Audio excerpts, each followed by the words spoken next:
Next up, the Chinese rolling out the red carpet for world leaders arriving at the G20 summit in China, all except for our president. In fact, they didn't even give him those stairs at first. Another snub on the world stage. It's sad, but we'll take you live to China next. It's awful, isn't it?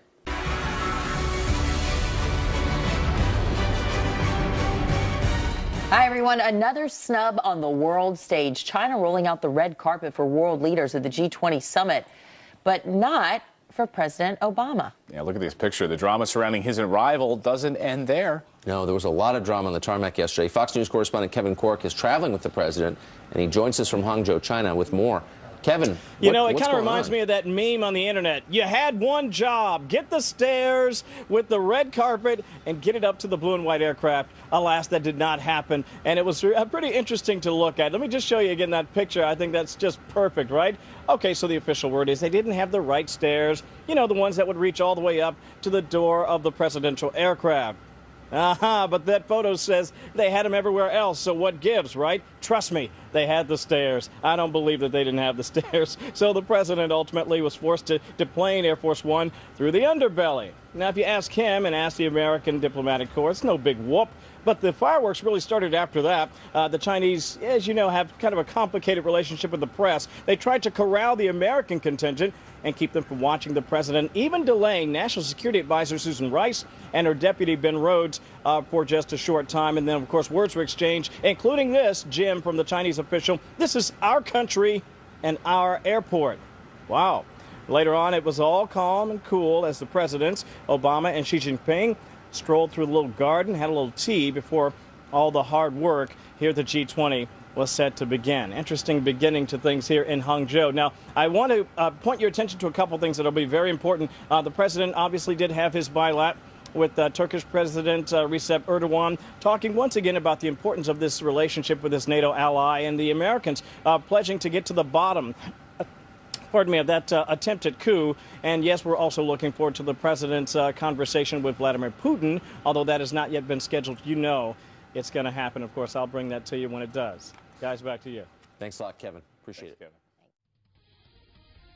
President Obama touching down in China ahead of the G20 summit. The president all smiles here with the Chinese president, but we're learning the trip got off to a rocky start with heated words between a White House aide and a Chinese official.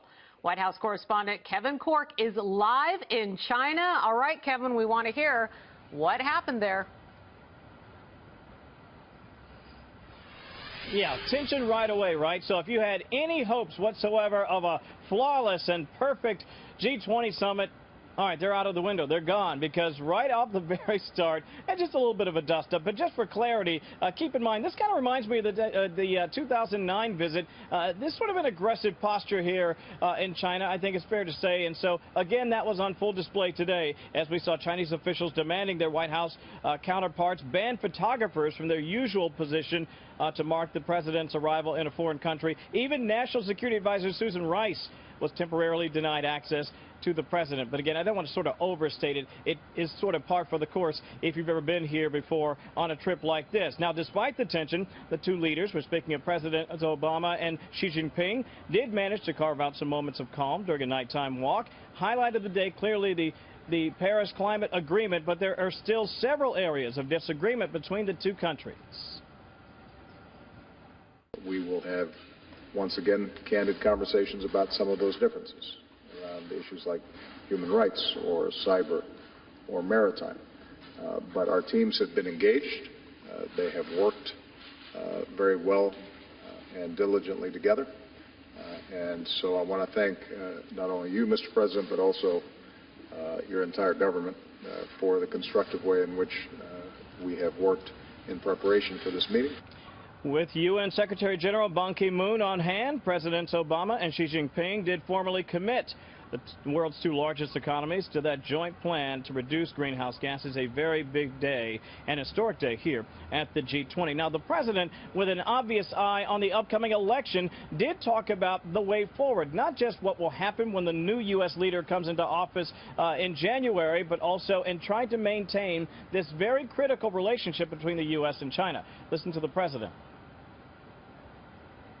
I'm absolutely committed to ensuring not only that this is a productive meeting, but that we're also setting the stage so that the next U.S. administration comes in with a relationship that is on a strong and productive footing.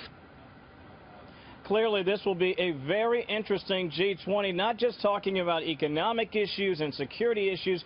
Maritime issues will clearly be a very big topic of discussion, not just between the U.S. and China, but also the Philippines getting in on that conversation. And also, Laura, be sure to keep an eye on the sideline meetings. Yes, the president does have a formal bilat set up with Turkish President Erdogan, but we also expect him, as we should, to have some time with Russia's President Vladimir Putin. That should be very interesting, and of course, we'll bring you all the details from here in Hangzhou. But for now, back to you. All right, Kevin, thanks so much. What a great assignment. We'll look for more of that.